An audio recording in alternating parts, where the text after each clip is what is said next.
राष्ट्रीय महिला आयोग के अध्यक्ष विजया रहाटकर द्वारा बृहस्पतिवार को जारी राष्ट्रीय वार्षिक रिपोर्ट और महिला सुरक्षा सूचकांक में यह खुलासा किया गया कि राष्ट्रीय राजधानी दिल्ली के अलावा कोलकाता, जयपुर, पटना, श्रीनगर, रांची, फरीदाबाद जैसे शहर की आधी आबादी के लिए सबसे कम महफूज हैं। आश्चर्यजनक यह है कि असुरक्षित शहरों में ज्यादातर राज्यों की राजधानियां हैं। शहरी क्षेत्र में रहने वाली 40% महिलाएं खुद को असुरक्षित महसूस करती हैं। उनमें रात के वक्त सुरक्षा की भावना सबसे कम होती है, खासकर सार्वजनिक परिवहन और मनोरंजन स्थल पर। 7% महिलाओं को पिछले वर्ष सार्वजनिक स्थलों पर उत्पीड़न भी झेलना पड़ा। राष्ट्रीय महिला आयोग के अध्यक्ष विजया रहाटकर द्वारा बृहस्पतिवार को जारी राष्ट्रीय वार्षिक रिपोर्ट और महिला सुरक्षा सूचकांक में यह खुलासा हुआ। इसके अनुसार राष्ट्रीय राजधानी दिल्ली के अलावा कोलकाता, जयपुर, पटना, श्रीनगर, रांची, फरीदाबाद जैसे शहर आधी आबादी के लिए कम महफूज हैं। आश्चर्यजनक यह है कि असुरक्षित शहरों में ज्यादातर राजधानियां हैं।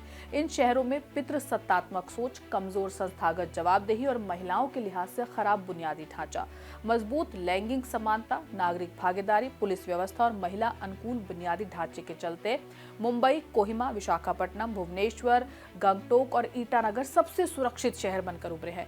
ये सर्वे 31 शहरों की 12,770 महिलाओं पर किया गया। रिपोर्ट में कहा गया कि राष्ट्रीय अपराध रिकॉर्ड ब्यूरो के आंकड़े महिला उत्पीड़न की असल तस्वीर पेश नहीं कर सकते जब तक इन्हें नारी जैसी धारणा आधारित सर्वेक्षणों के साथ न एकीकृत किया जाए। हम अक्सर व्यवस्था को दोष देते हैं, पर समाज की भूमिका भी उतनी ही अहम होती है, ये कहना है रहाटकर का।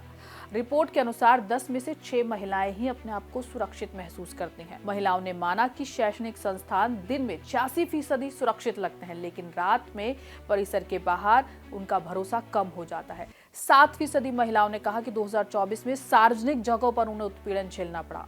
24 साल से कम उम्र की महिलाओं में ये आंकड़ा दोगुना हो जाता है। महिलाओं को सर्वाधिक उत्पीड़न का सामना मोहल्लों यानी कि 38% और सार्वजनिक परिवहन 29% करना पड़ा। हालांकि महज 3 में से 1 महिला ने ही शिकायत दर्ज कराई। 59% महिलाओं ने कहा कि सुरक्षा के लिए उठाए गए मौजूदा कदम ठीक है। 30% ने कहा कि बड़ी खामियां हैं। 65% ने माना कि 2023-24 में सुरक्षा में सुधार हुआ, लेकिन अभी भी वो सेटिस्फैक्ट्री नहीं है। 91% महिलाएं खुद को दफ्तर में सुरक्षित मानती हैं। हालांकि आधी महिलाओं को ये पता ही नहीं था कि उनके दफ्तर में जहां पर वो काम करती हैं वहां पर यौन उत्पीड़न की रोकथाम, निषेध और निवारण अधिनियम 2013 नीति है भी या नहीं। जहां ये नीति थी, महिलाओं ने उसे असरदार बताया। हालांकि उन्हें शिकायत पर कार्रवाई को लेकर संस्थाओं पर भरोसा कम है। 4 में से 3 यानी कि 75% को शिकायतों पर उचित कार्रवाई पर भरोसा ही नहीं है।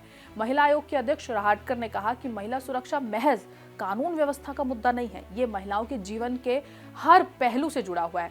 फिर चाहे वो उनकी शिक्षा, सेहत, काम के अवसर, आने जाने का रास्ता, उसकी स्वतंत्रता ही क्यों ना हो। महिलाओं को सिर्फ सड़क के अपराधों से नहीं, बल्कि साइबर क्राइम, आर्थिक भेदभाव और मानसिक उत्पीड़न से भी बचना है। रहाटकर ने कहा कि महिला पुलिसकर्मियों, ड्राइवरों की बढ़ती मौजूदगी से हालांकि उनमें भरोसा बढ़ा है। कई केंद्र शासित प्रदेशों में अब 33% महिलाएं जो हैं वो पुलिसकर्मी हैं। महिला हेल्पलाइन, स्मार्ट शहरों में CCTV कवरेज, रेलवे स्टेशन और बस डिपो पर बेहतर सुरक्षा नेटवर्क, ये सब जो पहल हुई है इनकी हालांकि सराहना भी उन्होंने की है। लेकिन फिर भी कहीं ना कहीं जब महिलाओं की बात आती है, महिलाओं की सुरक्षा की बात आ जाती है, तो फिर इन बड़े शहरों पर भी इनकी सुरक्षा पर भी सवालिया निशान खड़े हो जाते हैं।